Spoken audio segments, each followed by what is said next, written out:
मन कन जीव आत्मा तत्व किछि करिबि वर्णन जहा कहिथिले शिव शिवଙ୍କ आगरे ताहा बखाणिबि मुहि तुम्हरी पाशरे शरीर बाह्य अंतरे एक आत्मा अछि बुझिले भिन्न भिन्नटी जान नाही किछि सहस्र घटे जल भरी कले अनुमान एक चंद्र दही मध्ये हेब दृश्यमान घटनाश जाए चंद्र विनाश नुहनु शरीर निवास जाए आत्मा नमरय ए शरीर मध्ये आत्मा रहिण अछय ओलट वृक्ष बोलिण शरीर को कहु शरीर ललाट नासा कंठ दुई नेत्र उदर चरण बाहु पिठी जे विख्यात नाना वर्णर मनुष्य जगते अछंती एक आत्मा सर्वघटे विहार करती ज्ञानी जन ज्ञान मार्गे करई गमन मूढ़ पाई जगते रही अछि कर्म बेष्टि करे के करई ब्रह्म एकाक्षर परमार्थ धर्म लाभ करिबा यज्ञ यद्यपि गोरु मध्ये द्विज बर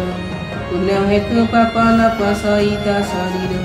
मृत्यु अनुजाई पत्नी करिले रमण स्वामी को दोष न लागे सत्य वचन कर्म करीण संसारे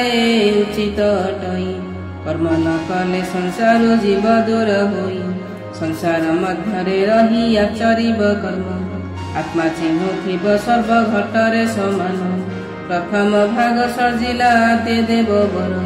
दुई खंड करी जन्म देला ए संसार योगी माने ब्रह्म ज्ञानी श्रेष्ठ जे अटरी बहुत कर्म रे कले सिना पार पाई संसारी मतरे करुथिले कर्म मान तू कर्म रे केउ काले न बळ मन तू कर्म रे केउ काले न बळ मन अनिष्ट बाटे केबे करिबे नि यात्रा निज मार्गरे चलिबे उचित ए पंथा ज्ञान कर्म दुई जे हुई चंचल अंते जमपुरे पाए बहुत कसन सकल ज्ञान बळे ज्ञानी पातक नाशई दहने स्वन जेसने तेजवंत होई अग्नि सकल पदार्थ जेहु जे ग्रासई सर्वभाखे ब्रह्म ज्ञानी अग्नि करी करी ज्ञानी जन जेउ कर्म मान करुथांती पाप न लागे ताकठी कहिली सबुठी उत्तम ज्ञानी लोक देखाणिया जन करुथांती देखुथांती ए संसारी जन भितरे ब्रह्म करई मान करुथांती से कर्म संसारी जन जानी न पारती एपरि भंडिवा लोक मुक्ति न पाई पार्वती को कहिछंती उमापति कहु खेड़ाण मिशाण कथा एबे तुम्हें शुण तिनि घर करी बाटी दुई रे हरिण गाँर बरचन जे नेब एका ग्राम दुई ग्राम रे कदापि नथे बेटी जन जेउ ग्रामे नाही घर तीनोटी कुमर देवी नाम कहवा तिनि कुम्हार लंडा मुंडा दुई जन जारे नाही केश तिर्गी हांडी गढ़े लगी गोटे बरस हांडी दुईटी ददरा ताहारी मध्य गणा होई नाही एक अच्छी से प्रकार तली नथिबा हांडीर कथा एबे शुण जख जख करी हेई फुटे चाउल दिमाण दुई माण चाउल को तीनोटी कुणिया बसिबा पाई कहि नाही खाम जड़े चाषे आन जड़े न करे भोजन तिनि हंडा रखी अछि पुणिया न जन ठेला ठेली कले काम करुछंती दुई ठा हड़ा गोटिए जे केबे न उठई तिनि पोखरी अछई तार मालिकर माछ दुई डेउछंती पोखरी रे तार एक माछ कदाचन धरा न दियई पर्वत शेखरे जल बेहुने से खाई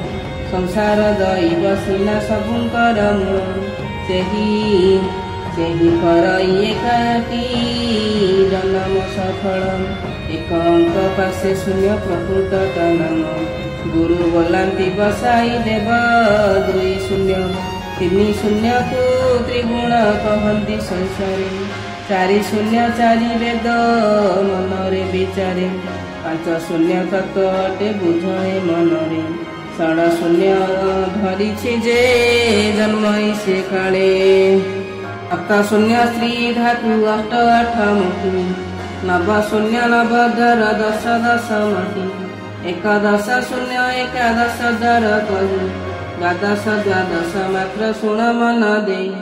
ତେର ଶୂନ୍ୟ ତେର ଚଉଦ ଚଉଦ ଭୁବନ ପଞ୍ଚମୀ ନିର୍ବାଣ ଅଟେ 15 ଶୂନ୍ୟ 16 ଶୂନ୍ୟ 16 ଡମ୍ବରୁ ବୋଲିଣ କଦି କହି 17 ଶୂନ୍ୟ ଯେ ଶିଶୁ ଦେବଟି ଅଟଇ 18 ଯେ 8 ଗଣ୍ଡି 19 ଅଣଚାଶ 20 ନ ଆଙ୍ଗୁଳି ଦେହ ନାଡ଼ି 21 22 ଯେ କୃଷ 23 ରେ ଷଡ଼ ଚକ୍ର 24 ନାନା କୌତୁକ 24 ରୁ 1 ରହିଲା ପ୍ରଳୟ କାଳେ 3 ସଙ୍ଗେ 1 24 କୁ 1 ଗଲେ 23 ଯେ ଶୂନ 23 ରୁ 1 ଗଲେ 22 ରହି 22 ରୁ 1 ଗଲେ 21 ହୋଇ 21 2 ଗଲେ ହୁଏ 19 19 1 18 ଯେ ଶେଷ 18 ରୁ 1 ଗଲେ 17 ହୋଇ 17 ରୁ ଗଲେ 16 ଯେ ହୋଇ 16 ରୁ 1 ଗଲେ 15 ଯେ କହି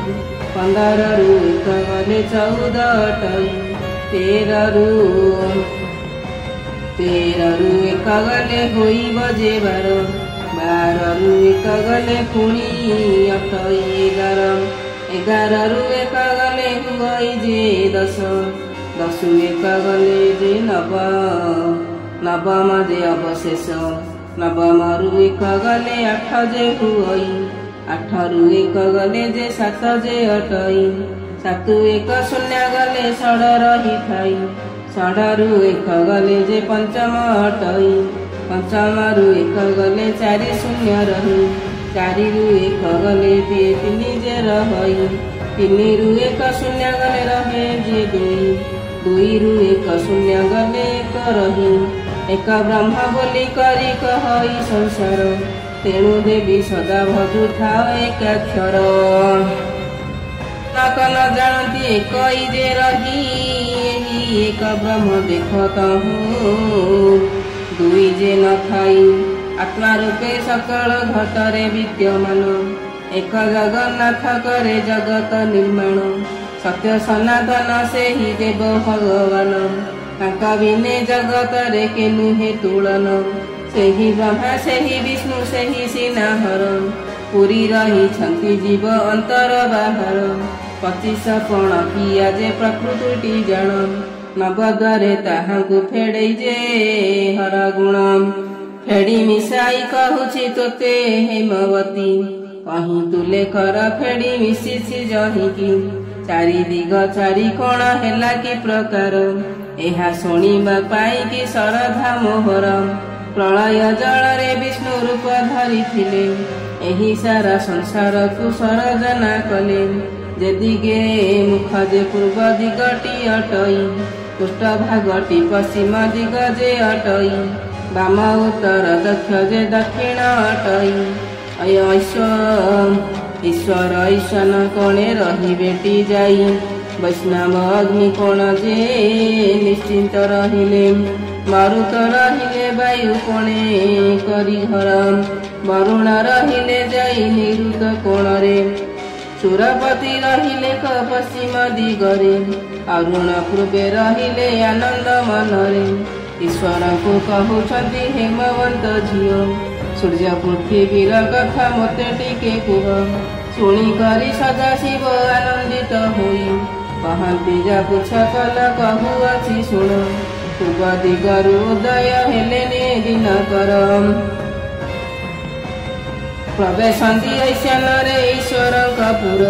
ତାହାପରେ ଉଦୟ ହୁଅନ୍ତି ଇନ୍ଦ୍ରଙ୍କରେ ପୁର ତାପରେ ଉଦୟ ହୁଅନ୍ତି ବରୁଣ ନବରେ ବରୁଣ ପୁର ଦକ୍ଷିଣ ହୁଅନ୍ତି ଉଦୟ ଯନ୍ତୁପତି ସଙ୍ଗେ ସଙ୍ଗେ ଛାୟାଙ୍କ ତନୟ